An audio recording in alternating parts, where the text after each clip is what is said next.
अस्सलामु अलैकुम वरहमतुल्लाहि वबरकातुहू। मोहतरम भाइयों, बुज़ुर्गों, दोस्तों, पिछले एक हफ़्ते से इज़राइल और फ़लस्तीन के दरमियान में जो कशीदगी चल रही है, हालात फ़िलहाल वहाँ के कैसे हैं, इंशाअल्लाह आज हम आपको तफसील से बताएंगे। जैसा कि हमने बताया था कि हमास की तरफ से इज़राइल के ऊपर जो मिज़ाइल दागे गए, वो मिज़ाइल इज़राइल के शहरों पर तो गिरे नहीं, लेकिन उसके रिएक्शन में और पूरी दुनिया को ये जताने के लिए कि देखो हमले की शुरुआत हमास ने की थी, अब हम हमास के ठिकानों को बर्बाद करने के लिए हमारे जो टैंक्स है, हमारी जो आर्मी है, उनको भी गाज़ा में भेज रहे हैं। कल इज़राइल ने अपने सारे टैंक्स गाज़ा में तैनात कर दिए थे, अपनी आर्मी को उसने गाज़ा में घुसा दिया था। अब उसके बाद में आज की कंडीशन ये है कि गाज़ा के हालात ये है कि एयर स्ट्राइक करके और टैंक के ज़रिए से और मिज़ाइलों के ज़रिए से इज़राइल ने आधे गाज़ा शहर को बर्बाद कर दिया है। 200 इमारतें ज़मीन दोज़ हो चुकी है। इसके अलावा 24 स्कूल, जहाँ पे तकरीबन 24,000 से ज़्यादा स्टूडेंट्स पढ़ते थे, वो पूरी तरह से बर्बाद हो चुके हैं। और साथ में मैं जो है स्क्रीन शॉट जोड़ रहा हूँ न्यूज़पेपर का, यानी वो न्यूज़ चैनल का, ताकि आप तक ऑथेंटिक न्यूज़ पहुँच सके। जैसा कि मैंने कल बताया था कि हमास खुद एक इज़राइली ऑर्गेनाइजेशन है, तो हमारे भारत के बहुत सारे जोशीले जज्बाती जो नौजवान हैं उनके समझ में नहीं आ रहा था। बहुत सारे लोगों ने जो है इस ताल्लुक़ से मैसेजेस बना बना कर चलाए, ग्रुपों में बहस चल रही थी और बहुत सारे लोग जो है पता नहीं बेचारे, अल्लाह हिफाजत फरमाए। मैं हमेशा बोलता हूँ, हवा में उड़ती हुई बातों पे कभी भी भरोसा नहीं करना चाहिए। मैजिकल लाइफ से बाहर निकलो, मैजिकल लाइफ से बाहर निकलो, मैजिकल लाइफ से निकलो बाहर। ये ख्वाबो ख्यालों की जो ज़िंदगियों में तुम जी रहे हो ना, निकलो उससे बाहर। प्रैक्टिकल लाइफ में आओ। प्रैक्टिकल यानी जो ज़मीनी लेवल पर, जो ग्राउंड लेवल पे चल रहा ना, वो देखो पहले अपनी आँखों से। सिर्फ हवाई फायरिंग नहीं, हवाई बातें नहीं। इस्लाम में ख्वाबो ख्याल के लिए रत्ती बराबर भी कोई जगह नहीं है। यहाँ पे हर चीज़ ऑथेंटिक चाहिए, यहाँ पे हर चीज़ रेफरेंस के साथ में चाहिए।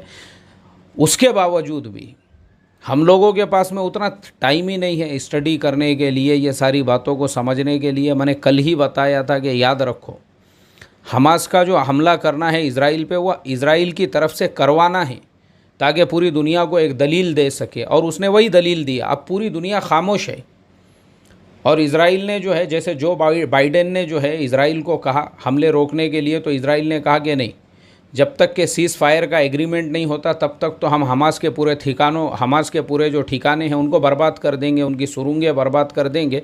और सुरंग बर्बाद करने के नाम पे और हमास के ठिकाने बर्बाद करने के नाम पे इज़राइल ने क्या किया, मैंने जैसा आपको बताया था कि जो हमास की, जो गज़ा की जो है 30 लाख की आबादी है, उनको भगाना है, उनको कम करना है। इसके लिए क्या किया गया, वही सेम टू सेम। गज़ा के लोग ऑलरेडी आधा शहर छोड़ के जा चुके हैं कि वहाँ पे इज़राइल की तरफ से अटैक्स होंगे अपनी जान बचाने के लिए, और उन्होंने वही किया। 200 इमारतें। अब मुझे आप बताइए, क्या 200 इमारतों में हमास के लोग रहते थे? आम जो वहाँ के नागरिक है, आम जो सिविलियंस है, आम जो वहाँ के सिटीज़न्स है, उनके घरों को इस तरीके से बर्बाद किया। 200 इमारतें बर्बाद हो चुकी है। ये मैंने आज तक का स्क्रीनशॉट आपकी नज़रों के सामने जोड़ा हूँ ताकि आप लोग उसको देख सको। इसी तरीके से 24 स्कूल, आप सोच सकते 24,000 बच्चों के तालीम का नुकसान, इसका ज़िम्मेदार कौन? अब वो सारे जोशीले और जज्बाती नौजवान जो कमेंट्स कर रहे थे ना, जो शहादत से कम पे तैयार नहीं थे और जो बस अल्लाह की ताकत पे तुमको यकीन नहीं है, जाओ रे, अब तुम जाओ। ये सारों ने बिल्कुल, इन्होंने यहाँ नहीं रहना चाहिए, चलो जाओ। अभी शहादत तो दूर की बात है, जाओ वहाँ पे वो जो बिल्डिंगें बर्बाद हो चुकी है, 200 इमारतें ज़मीन दोस्त, जाओ जाके कम से कम उनका तामीरी काम करके दे दो। वहाँ के लोगों की दुआ लगेंगी तुमको, कम से कम उतना तो करो। बहुत आसान है यहाँ बैठे बैठे जो है बड़ी बड़ी डेंगे मारना।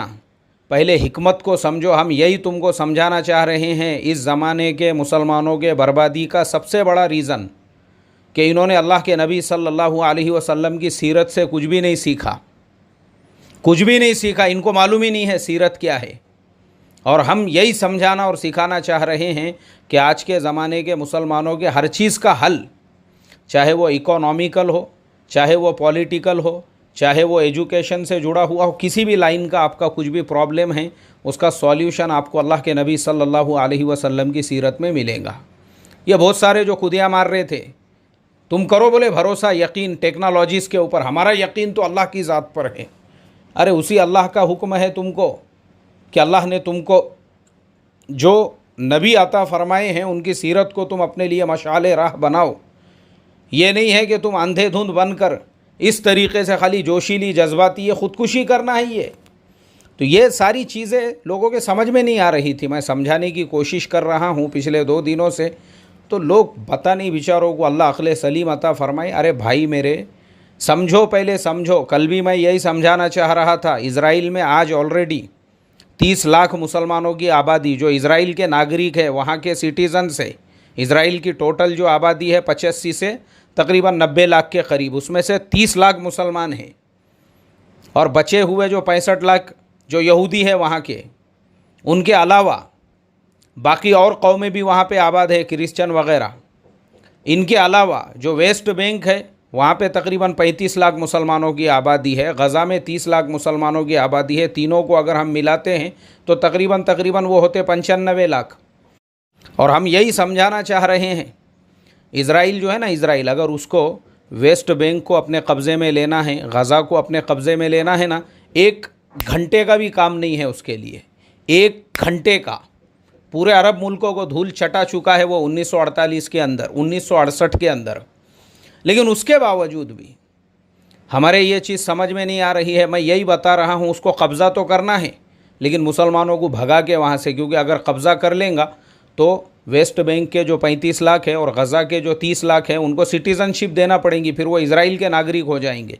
और जब वो इज़राइल के नागरिक होंगे तो फिर तो यहूदी वहाँ पे अक़लियत में आ जाएंगे, फिर वापस से हुकूमत मुसलमानों की बनेगी, क्योंकि वहाँ पे तो डेमोक्रेसी है। क्योंकि आज भी जो वहाँ पे 30 लाख मुसलमान हैं उनको बराबर पूरे हुकूक हासिल है जो वहाँ के यहूदियों को हासिल है। वो लोग भी वहाँ पे वोट डालते हैं, उनके भी मेंबर ऑफ़ पार्लियामेंट्स है वहाँ पर।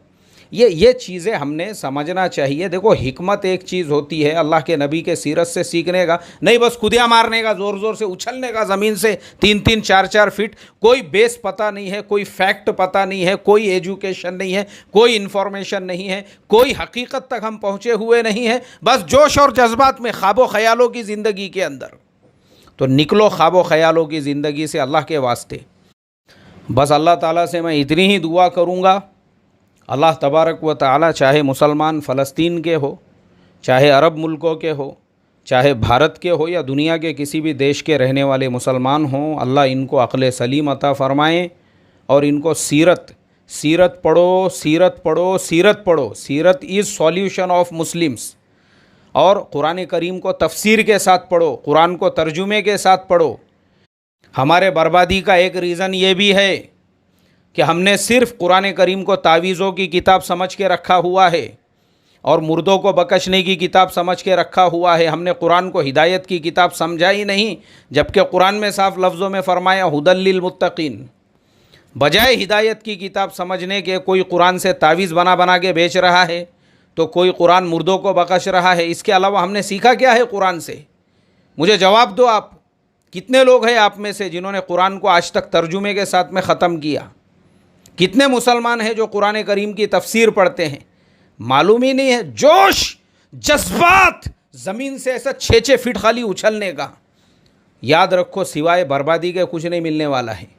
कामयाबी अल्लाह के नबी सल्लल्लाहु अलैहि वसल्लम की सीरत में, कामयाबी कुरान करीम को तर्जुमे के साथ पढ़ने में और कुरान की तफसीर पढ़ने में। जब ये सारी चीज़ों को हम पढ़ेंगे ना, पहले तो हमको इस्लाम समझ में आएगा कि इस्लाम क्या है, हमको समझ में आएगा सीरत क्या है, और फिर सीरत के ज़रिए से हम अपने मसाइल को हल करेंगे। ये जो बर्बादी है आज, बर्बादी मुसलमानों की, ये बर्बादी का सबसे बड़ा रीज़न यही है कि ना कुरान ढंग से पढ़ना आता है, ना कुरान का तर्जुमा आज तक पता है, ना कुरान की तफसीर आज तक पता है। और तफसीर के बारे में भी आप जिस मसलक के मानने वाले हैं, मुझे कुछ लेना देना नहीं है। भले अपने मसलक के आप आलिम की और बुज़ुर्ग की तफसीर पढ़ो, मैं आपको किसी की भी तफसीर रिकमेंड नहीं करूँगा, इसकी पढ़ो उसकी पढ़ो, मगर पढ़ो अल्लाह के वास्ते। और तर्जुमा भी जिसका पढ़ना है उसका पढ़ो। आप जिस मसलक के मानने वाले होंगे, अपने मसलक के जो अकाबिर है और बड़े हैं और बुज़ुर्ग हैं उनका तर्जुमा कुरान पढ़ो, लेकिन पढ़ो यार, पढ़ो अल्लाह के वास्ते पढ़ो तुम, और सीरत पढ़ो अल्लाह के नबी सल्लल्लाहु अलैहि वसल्लम की, तो पता चलेगा कि ऐसे ही आपको अमेरिका के जो डॉक्टर माइकल एच हार्ट, जिन्होंने अपनी दी 100 नाम से बुक लिखे थे, जिसको बुकर अवार्ड मिला है, दुनिया में सबसे ज़्यादा इंग्लिश किताबों के अंदर जिसको मकबूलियत मिली हुई है, उस किताब में उन्होंने क्रिश्चियन और ईसाई होने के बावजूद भी हमारे नबी सल्लल्लाहु अलैहि वसल्लम को जो पहला नंबर दिया वो इसीलिए कि यहूद व नसारा ने हमारे नबी सल्लल्लाहु अलैहि वसल्लम की सीरत को पढ़कर उनको अपनी सर आंखों पे रखा।